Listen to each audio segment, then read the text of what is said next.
Chapter 8. Betrayed. Eleanor had stayed aloof from the Becket quarrel, which had dragged on for 6 stormy years to its tragic end.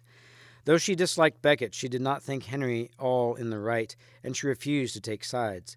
She could tell that the quarrel was hurting her husband as she watched his love for Becket turn to hate. His temper tantrums increase. In his worst rages, he rolled on the floor and chewed the straw rushes, and his popularity slip. At the same time, her ex-husband Louis was defending Becket, and the church was gaining prestige. Shortly after Becket took refuge with King Louis, an unexpected event gave the French great cause for rejoicing and hope for the future. On a hot August night in 1165, a sudden clamor of church bells broke the midnight silence in Paris. Bonfires flared in the streets, and a cry went up, "By the grace of heaven, there is born to us tonight a prince who shall be a hammer to the English." King Louis's prayers had been answered at last, and the French went wild with joy. The prince was named Philip, and with his birth, Eleanor's and Henry's plans to gain the throne of France were dashed. As the future was brightening for her ex-husband, King Louis, it was beginning to cloud over for Eleanor.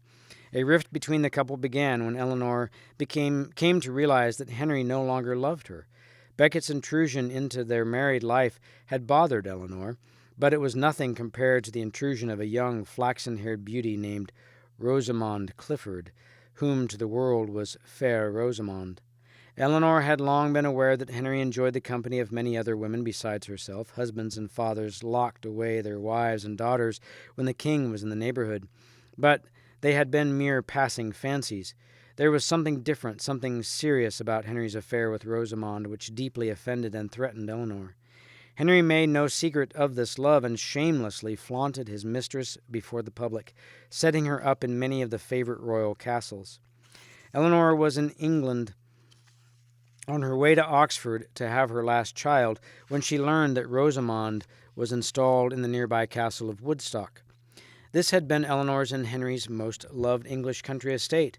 There they had spent many happy times, and there they had done much to embellish the apartments and the lovely game park. Now Rosamond was living like a queen in Eleanor's own rooms.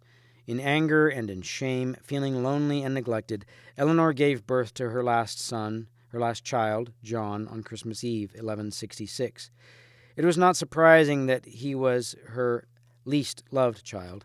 After 14 years of shared hopes and plans, years during which she and Henry saw eye to eye, after all the children she had borne to him, after her devoted support, her dashing back and forth across the Channel so many times to help him, Eleanor now felt betrayed. Another terrible thought crossed her mind. If Rosamond should have a child, would they supplant her own?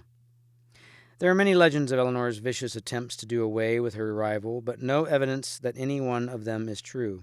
She had a better idea. Her revenge was directed not at Rosamond, whom she did not blame, for young girls could resist the advances.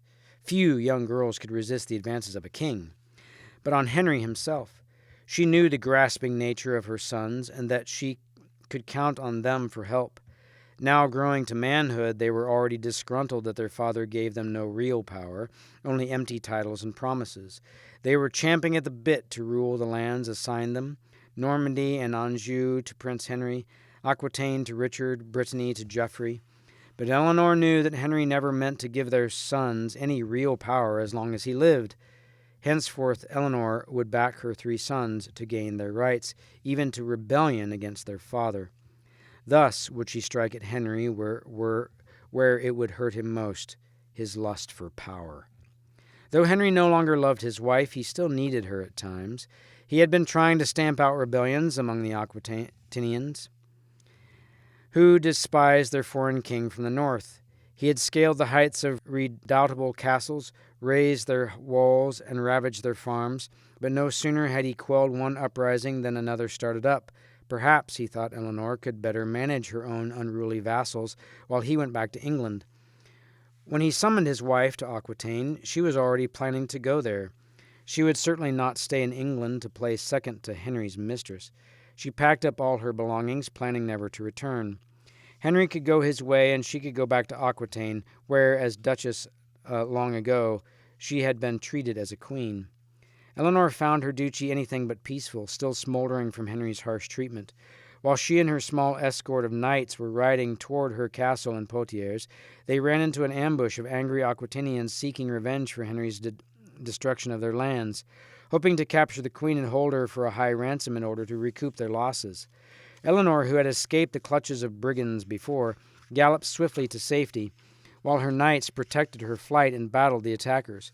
Soon only one knight, William Marshal, was left to fight on alone. When his horse was killed beneath him, he set his back to a hedge and fought off his assailants like a wild boar besieged by hounds, until a lance thrust from behind the hedge pierced his thigh. He was taken prisoner and held for ransom. Eleanor soon heard of his bravery in her behalf, paid the ransom, gave him a new horse and armor, and welcomed him to her castle.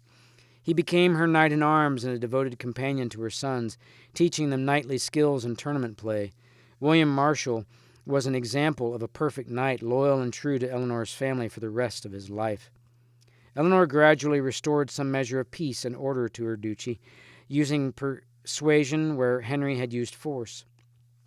She undid some of Henry's oppressive rules, recalled exiled vassals, and revived old customs, fairs, and festivals to please her people. She threw herself with enthusiasm into ruling her own lands, hoping to cut Aquitaine off from Henry's empire, to make it independent as it had been long before she had had any husbands. Eleanor, now 45, was through with husbands. From now on, her obligations would be to her children and her land, where she would be the mistress.